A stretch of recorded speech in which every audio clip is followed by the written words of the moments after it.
Hello friends, welcome back to the YouTube channel dictation club. आज का dictation आनंद मासिक पत्रिका अंक 21 से लिया गया है, जो कि 4 स्पीड 80 शब्द प्रति मिनट, 90 शब्द प्रति मिनट, 100 शब्द प्रति मिनट और 120 शब्द प्रति मिनट की गति से डाला जाएगा। इसको आप अपनी स्पीड के अनुसार चयन करके लिख सकते हैं। इसकी पीडीएफ आपको अलग से चाहिए तो नीचे डिस्क्रिप्शन बॉक्स से आप टेलीग्राम चैनल ज्वाइन कर लीजिए। वहाँ आपको इसकी लिंक पिंड मिल जाएगी। और आपको अगर डिक्टेशन पसंद आता है तो वीडियो को लाइक कर दीजिए और चैनल को सब्सक्राइब कर लीजिए। तो ज़्यादा समय ना लेते हुए डिक्टेशन स्टार्ट करते हैं 5 सेकंड के बाद।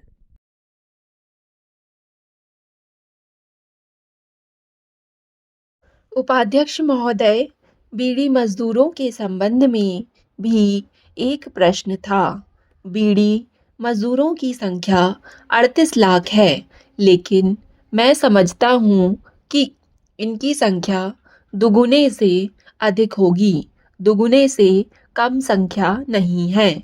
इनके संबंध में जो भी कानून बने हैं, उन कानूनों का पालन नहीं हो रहा है। उसका पालन करवाने की हम कोशिश करेंगे।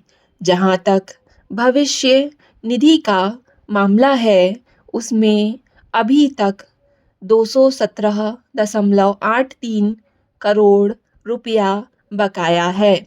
पहले उसके लिए हमारे पास कोई मशीनरी नहीं थी, लेकिन अब हम अपनी मशीनरी स्थापित करने जा रहे हैं।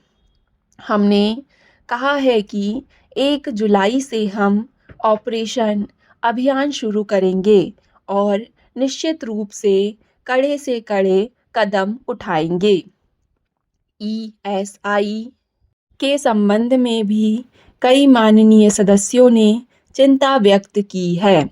हम निश्चित रूप से उनको भी विश्वास दिलाते हैं कि हम ESI के कार्य को भी देखेंगे, लेकिन जहाँ तक उसमें सुधार किया जा सकता है, उसके संबंध में हम उपाय करेंगे।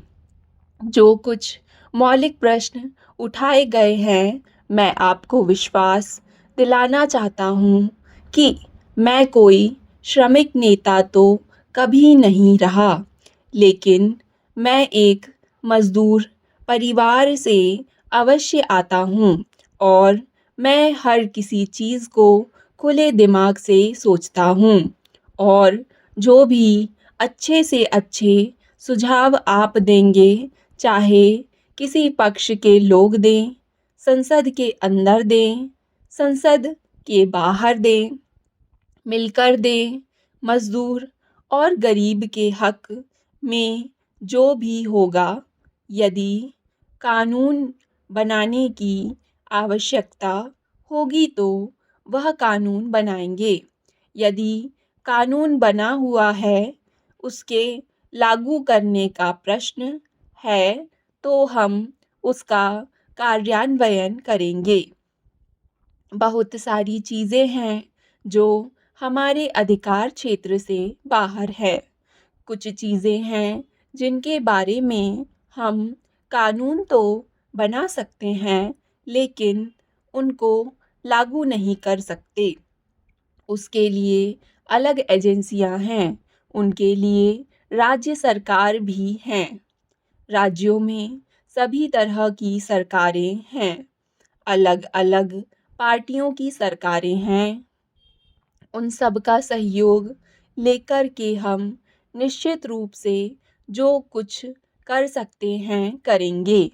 यह जो मजदूर की समस्या है, जिसके ऊपर पूरे देश की धुरी कायम है, श्रम प्रबंधन के सम्मेलन में मैं गया था।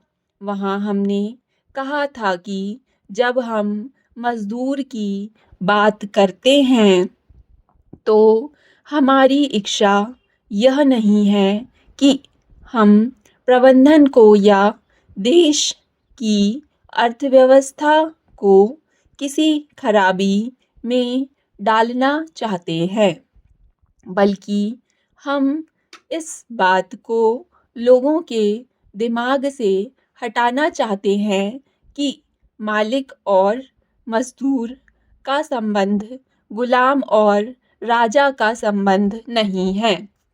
मालिक और मजदूर एक ही व्यवस्था के, एक ही गाड़ी के दो पहिए हैं और दोनों के बल पर ही इस देश का उद्योग धंधा खड़ा है। जब तक मालिक के दिमाग में यह बात रहेगी कि मजदूर मेरा नौकर है और हम इससे अधिक काम लेंगे और इसे कम से कम पैसा देंगे, तो मैं नहीं समझता कि अर्थव्यवस्था आगे बढ़ेगी। उपाध्यक्ष महोदय, अर्थव्यवस्था को यदि हमें सुदृढ़ करना है, आगे बढ़ाना है, तो औद्योगिक विवाद अधिनियम को औद्योगिक संबंध अधिनियम में बदलना होगा। एक बात और है, हमारा जो ILC है उसमें इस बात पर आम सहमति थी और उसमें इस बात की सिफारिश की गई थी कि वह जो पुराना औद्योगिक विवाद अधिनियम है उसको तत्काल वापस लिया जाए। हम उसको वापस लेने की दिशा में कार्यवाही कर रहे हैं। हम उसको वापस लेने जा रहे हैं। नए बिल के लिए एक कमेटी बना दी गई है। यह कमेटी रामानुजम की अध्यक्षता में बनाई गई है और भी व्यापार संघों के प्रतिनिधि इसमें हैं। हमने इस कमेटी से कहा है कि 31 जुलाई तक यह अपनी रिपोर्ट दे दे।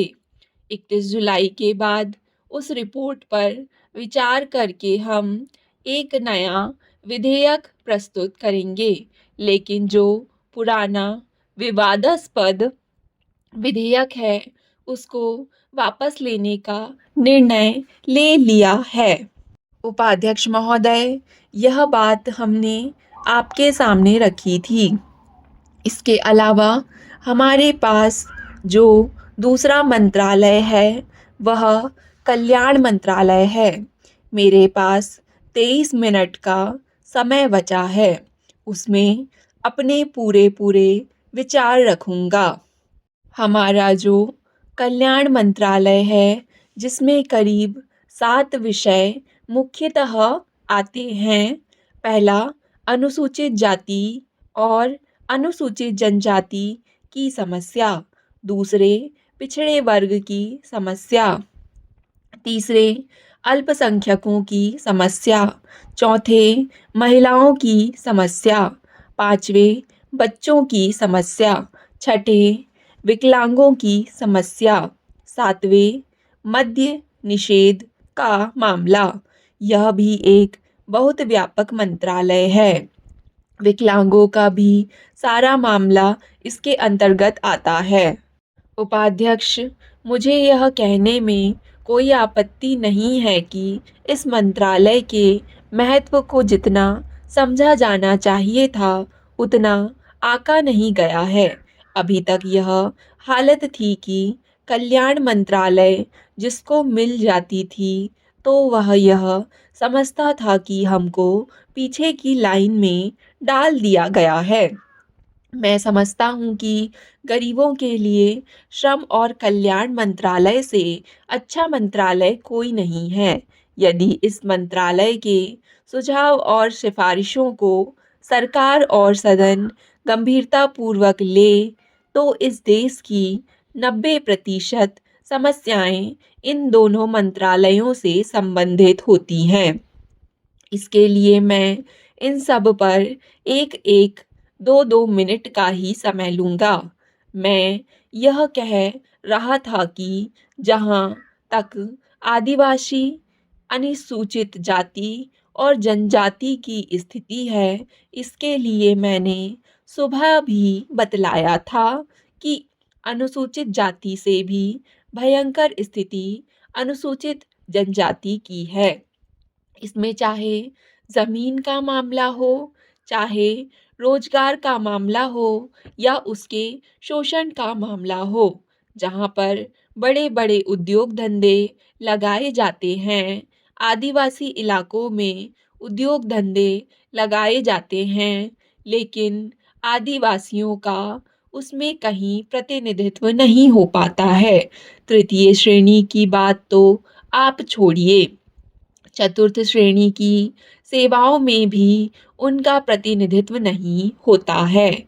उनकी जो ज़मीन ली जाती है, उस ज़मीन की क्षतिपूर्ति भी उनको नहीं मिलती है। स्टॉप।